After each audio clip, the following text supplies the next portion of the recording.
नमस्कार दोस्तों, आप सभी का स्वागत है आपके पसंदीदा होम्योपैथिक यूट्यूब चैनल पे। मैं डॉक्टर विपुल कुमार। दोस्तों, हमने एक श्रृंखला शुरू की है जिसमें हम अलग अलग होम्योपैथिक दवाइयों की व्यक्ति रेखा यानी कि उनकी पर्सनैलिटीज के बारे में डिस्कशन करते हैं।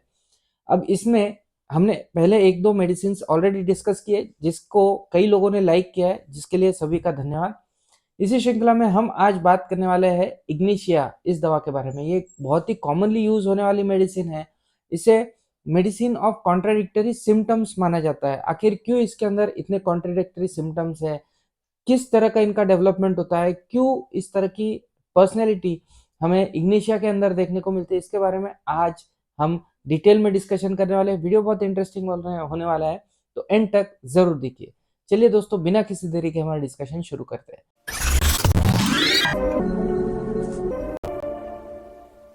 दोस्तों, आगे बढ़ने से पहले आप सभी से अनुरोध रहेगा कि यदि आप मेरा चैनल लाइक करते हैं, आपको ये कंटेंट पसंद आता है, तो प्लीज इस चैनल को सब्सक्राइब करना ना भूलें। इस वीडियो को लाइक करें, शेयर करें और बेल आइकन का बटन दबाएं, जिससे जब भी मैं कोई नया वीडियो अपलोड करूं तो उसकी नोटिफिकेशन आपको तुरंत मिल जाए। दोस्तों, बात कर रहे थे इग्निशिया के बारे में। इग्निशिया के जो लोग होते हैं वो काफी ही हल्के मन के होते हैं, बहुत ही ज्यादा इमोशनल से लोग होते हैं, बहुत ही ज्यादा इंट्रोवर्ट होते हैं, ज्यादा किसी में मिक्स नहीं होते, लेकिन उतने ही ज्यादा इमोशनल लोग हमें देखने को मिलते हैं। जब यंग एज में होते हैं तो उनके जो पेरेंट्स होते हैं उनसे उनको आइडियोलॉजीज मिलते हैं और उन आइडियोलॉजीज को वो फॉलो करते हैं। उन्हें पता होता है कि उनके पेरेंट्स उनसे क्या एक्सपेक्ट कर रहे हैं और वो एक्सपेक्टेशन पूरा करने की कोशिश करते हैं, उतनी मेहनत करते हैं और उतनी ही पढ़ाई वगैरह करते हैं। जिस भी चीज में काम कर रहे होते हैं, जो भी एक्सपेक्टेशन उनके पेरेंट्स की होती है, उसमें वो एक्सीलेंट वर्क करने की कोशिश कर रहे होते हैं। और ऑब्वियसली जब मेहनत करेंगे तो उतना उनको सक्सेस भी मिलता है। जितना ज्यादा उन्हें सक्सेस मिलते जाता है, उतनी ज्यादा एक्सपेक्टेशन पेरेंट्स की उनसे बढ़ती चली जाती है।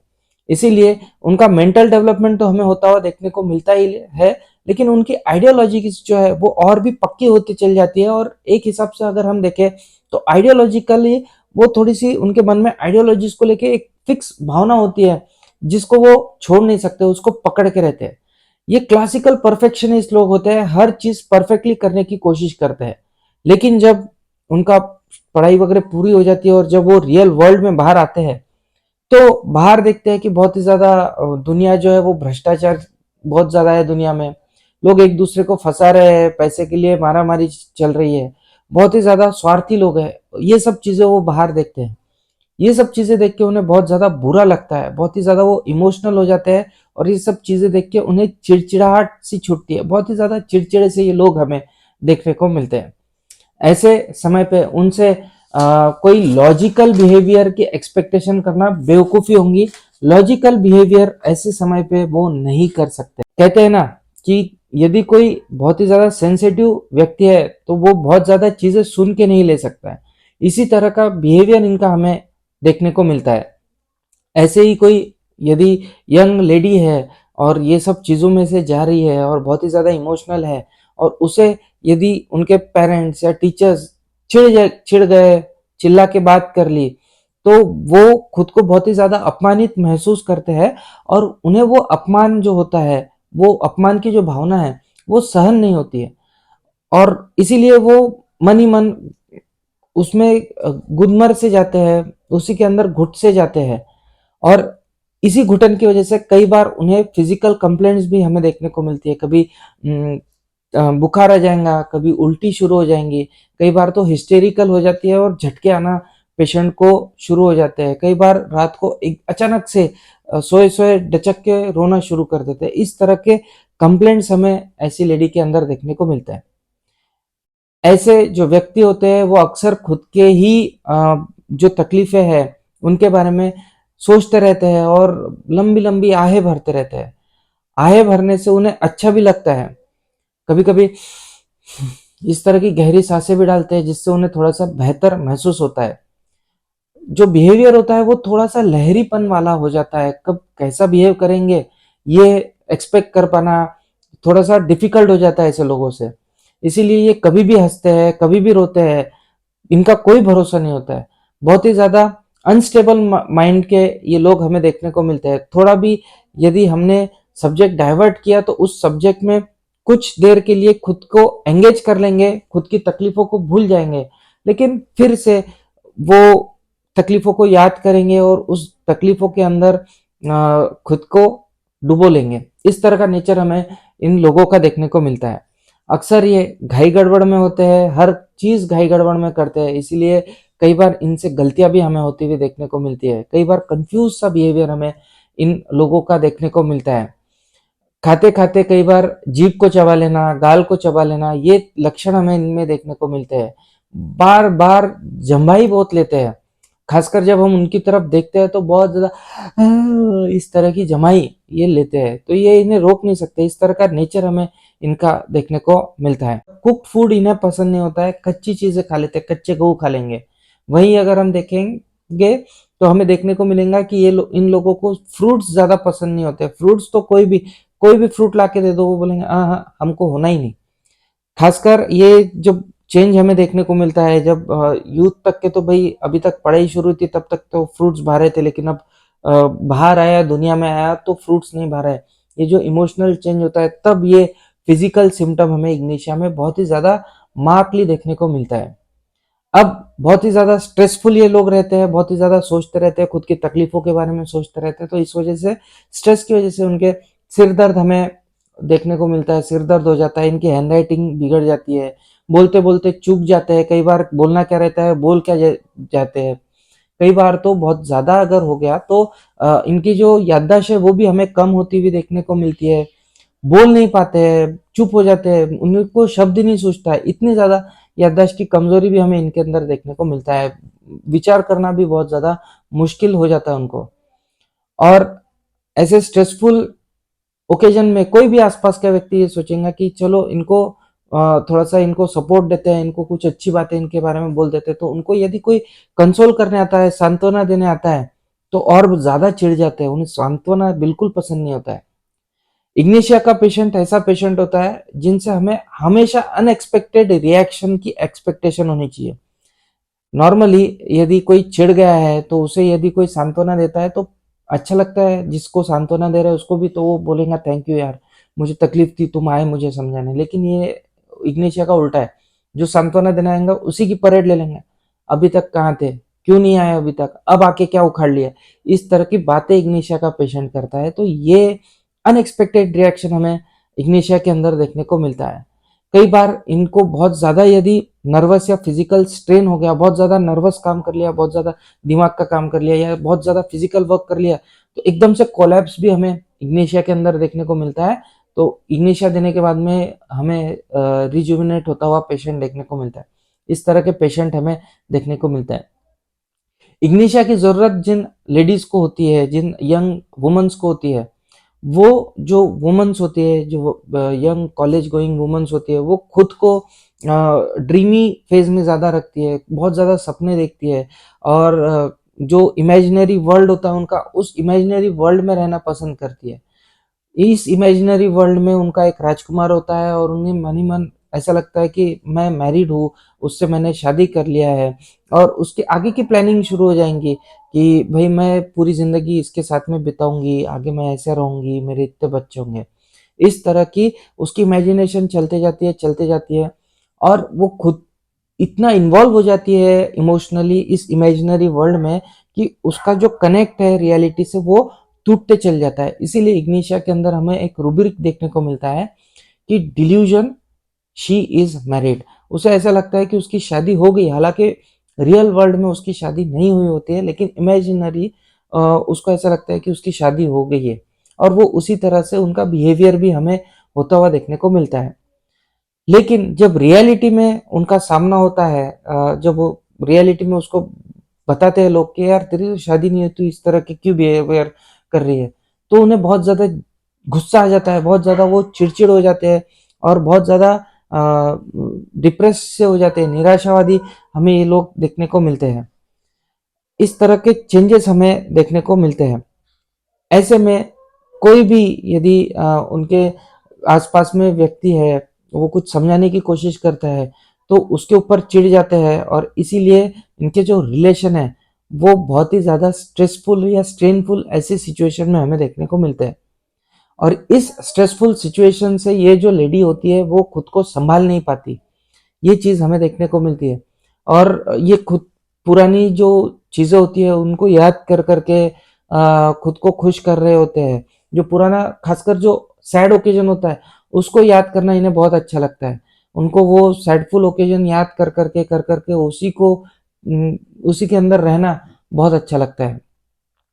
अब डॉक्टर केंट ऐसे रोगियों को देखते वक्त एक सलाह हमें जरूर देते हैं कि अगर इग्निशिया का पेशेंट आपके पास में आया है तो कम बोलो, जितना काम है उतना बोलो, जो तकलीफ है उसके बारे में बोलो, ज्यादा उससे ज्यादा बात मत करो, बहुत ज्यादा उसे प्रोमिसेस मत करो। और एकदम जो बहुत ही ज्यादा वाइस मैन है, वाइस मैन की तरह आप बिहेव करो। जैसे ही दवा दी उसको उसको जल्दी बोलो कि भाई ठीक है अब मिलेंगे, फॉलो अप पे आप आइए, अभी आपका काम हो गया। ज्यादा उससे बात नहीं करना है।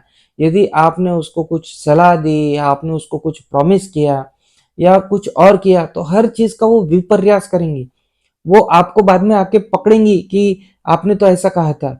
हर चीज का, हर अर्थ का अनर्थ करने में ये बहुत एक्सपर्ट होती है इग्निशिया की पेशेंट। तो आपको बहुत संभल के रहना है, बहुत ज्यादा बात नहीं करना है। और अगर आपने बात की, बहुत ज्यादा उसको एक्सपेक्टेशंस दिए, तो आपको आके इतना परेशान करेंगी, इतना परेशान करेंगी कि आपको इग्निशिया लेने की बारी आ जाएंगी। ये डॉक्टर केंट ने हमें सचेत किया है इग्निशिया के बारे में। उनको कितना भी आप रियलिटी के बारे में बताओ तो भी उनका जो थिंकिंग होता है वो इमेजिनरी वर्ल्ड में जाने की तरफ ही होगा। और वो उल्टा आपसे सवाल करेंगी। आप उन्हें कितना भी समझाओ कि आप मेरी दवा ले लो तो आपको थोड़ा आराम हो जाएगा, आपकी तबीयत अच्छी हो जाएगी, तो वो उल्टा सवाल हमेशा हमसे ही करेंगी कि मैं क्यों दवा लूँ और क्यों मैं पुरानी चीजें भूल जाऊं। ये पुरानी चीजें ही तो है, ये मेरी पुरानी यादें ही तो है जिनके सहारे मैं जी रही हूँ। बची हुई जिंदगी भी उन यादों के सहारे गुजार लूंगी। इस तरह की बातें इग्निशिया का पेशेंट हमें करते हुए देखने को मिलता है। बहुत कम रोगी होते हैं जो रीजनेबल बात करते हैं अनरीजनेबल वे में, जितना कि इग्निशिया करता है। यानी अनरीजनेबल बात करेंगे लेकिन इतना रीजनेबल ही करेंगे कि सामने वाला कन्विंस हो जाएगा कि हाँ ये सही बोल रही है, बराबर बोल रही है। तो बहुत कम पेशेंट होते हैं इग्निशिया की तरह इस तरह की बात करने वाले, और बहुत ही ज्यादा वाद विवाद करने में एक्सपर्ट होते हैं। हर चीज में वाद विवाद करने को इन्हें बहुत पसंद आता है। खासकर डॉक्टर से तो इनकी कभी नहीं पटती है। डॉक्टर से तो बहुत ज्यादा इनके वाद विवाद हमें देखने को मिलते हैं। इग्निशिया के पेशेंट को हम मूडी पेशेंट के तौर पे जानते हैं कि इनका मूड कैसा स्विंग होगा ये हमें पता नहीं, इसीलिए इसको मूडी पेशेंट या मूडी रेमेडी कह के बुलाया गया है। अब इग्निशिया की कोई लेडी यदि गृहिणी है यानी हाउसवाइफ यदि हो गई तो उसका पूरा जो जीवन है वो उसके गृहस्थी में पूरी तरह से खुद को झोंक देती है। और उसको कोई खुद के कोई अलग से दुनिया नहीं होती है, उसको कोई खुद की हॉबी नहीं होती है, कोई उसकी इच्छा आकांक्षा नहीं होती है, और पूरा मोनोटोनस सा जीवन वो जी रही होती है। और जो आसपास के उसके फैमिली मेंबर्स है उनके इच्छा के हिसाब से वो चल रही होती है, इसीलिए ये वो आदर्श गृहिणी होती है। और उन्हें ऐसा लगता है कि लोग उन्हें आदर्श गृहिणी माने, इसलिए वो उतना ज्यादा काम करती है, जी तोड़ के काम करती है, आसपास वालों की बहुत मदद करती है, उनकी बहुत देखभाल करती है, पूरी तरह से मन लगा के तन मन धन से सेवा करती है। मदद करने के लिए तो बिल्कुल पीछे नहीं हटती है, जरूरत पड़े तो खुद के मुंह का निवाला भी आसपास के फैमिली मेंबर्स को दे देती है। और इसीलिए जब इतना वो लोगों के लिए करती है तो आसपास के लोग भी उसी तरह से उसको रेसिप्रोकेट करते हैं, उतने उसको प्यार देते हैं, उतना उसको अपना मानते हैं, उतने उसको रिस्पेक्ट देते हैं। और ये सब ना बोलते उसको मिलता है इनिशियल डेज में। और धीरे धीरे उसका गृहस्थी ऐसे चलते जाता है, आगे ये रोल जो होता है उसका फिक्स हो जाता है कि ये सबको लेके चलने वाली है, संभालने वाली है, और इसका जो ये रोल है ये आसपास के लोग उसको गृहित धर के चलते हैं।